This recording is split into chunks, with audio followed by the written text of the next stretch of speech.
Europe. Avec les sorties musicales de la semaine dans un instant. Bonjour Joe Hume. Bonjour Anissa, bonjour Dimitri. Bonjour Joe. Et oui, dans quelques instants, on va parler du retour du bassiste des Red Hot Chili Peppers, mais là où on ne l'attend pas. Ah, Voilà. à tout de suite. Mais d'abord, le livre du jour, Nicolas Caro. Bonjour Nicolas. Bonjour Dimitri. Avec maintenant, comme chaque vendredi, un roman culte cette semaine. Oh, Le nom de la rose. D'Umberto Eco, c'est rare, mais le film de 1986 réalisé par Jean-Jacques Hano est presque aussi bien que le roman qui date de 1980. Ça tient aussi à Christian Slater, Murray Abraham, Michael Lonsdale et bien sûr Sean Connery. Oui, qui joue, Sean Connery, le rôle du moine détective. Hein. L'ancien acquisiteur Guillaume de Baskerville, oui, tout le monde a noté la référence directe à Sherlock Holmes.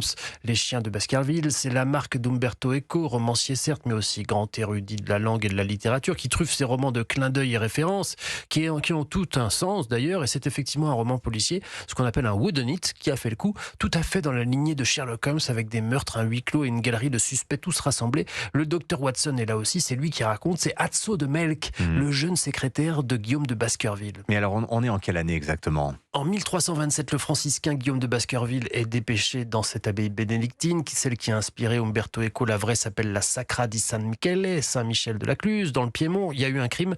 On a cru d'abord à un suicide, mais non. Et il y en aura d'autres. Guillaume enquête grâce à son esprit de déduction et son rationalisme, mais il est bientôt empêché par Bernardo Gui, un inquisiteur dominicain qui met son nez là-dedans. L'enquête avance malgré tout. Et si tout ça était lié au livre, l'abbaye est reconnue pour son incroyable bibliothèque. Est-ce qu'un livre pourrait être au centre de ces crimes ? 7 chapitres. 7, quand je vous disais qu'il se met ici et là des symboles, c'est un roman incroyable à cause du nombre de niveaux de lecture. C'est complètement fou. On peut le lire 5 fois.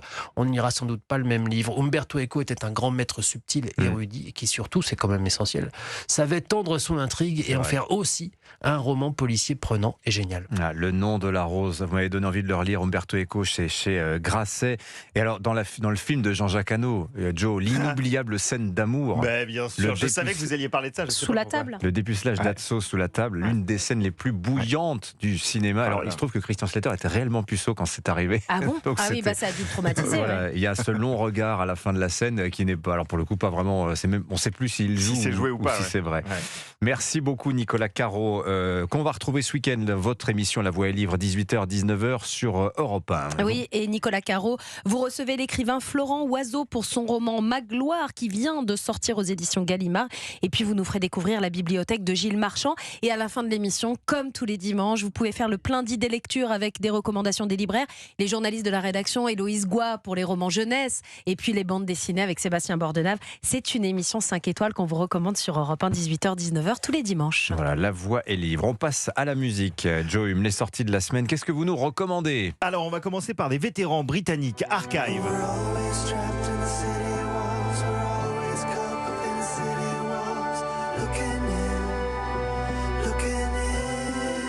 C'est joli quand même ça, hein. Le 27 février, Archive, groupe culte qui mélange rock, pop, électronique depuis 30 ans déjà, sortira Glass Minds, leur 14e album.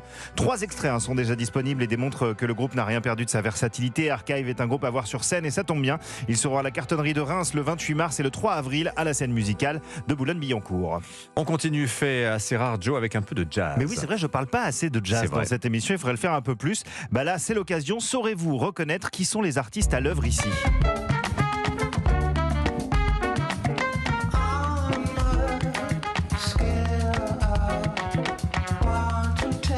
Alors Dimitri, est-ce que vous avez une idée ? Alors moi, je sais ce que c'est, mais c'est vrai que c'est d'accord, difficile. ouais. Pour ceux qui connaissent C'est les artistes. difficile. ouais. Alors bon, j'en parlais tout à l'heure juste avant. À la trompette, c'est le bassiste des Red Hot Chili Peppers, Flea, qui après 45 années à jouer de la basse, revient à ses premières amours, le jazz et la trompette. Et la personne qu'on entend chanter avec lui, c'est nul autre que Tom York, le chanteur de Radiohead. Ah bon ? Tous deux, voilà, sont en collaboration sur ce morceau Traffic Lights, qui est le premier extrait du premier album solo de Flea, le bassiste donc, qui s'appelle Honora. Vous parliez il y a quelques minutes de l'île Sainte-Honora. C'est pas exactement la même chose. Là, c'est le titre de l'album.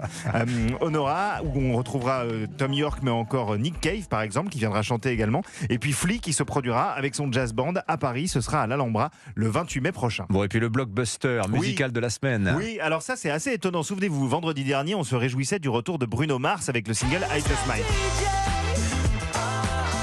Depuis, tout le monde le connaît par cœur, le morceau cartonne, il est premier des charts, mais figurez-vous qu'un internaute a eu la bonne idée d'assembler la voix de cette chanson sur la musique d'un autre tube de 1998, That Thing de Lauryn Hill, et vous savez quoi ? Ça marche très bien.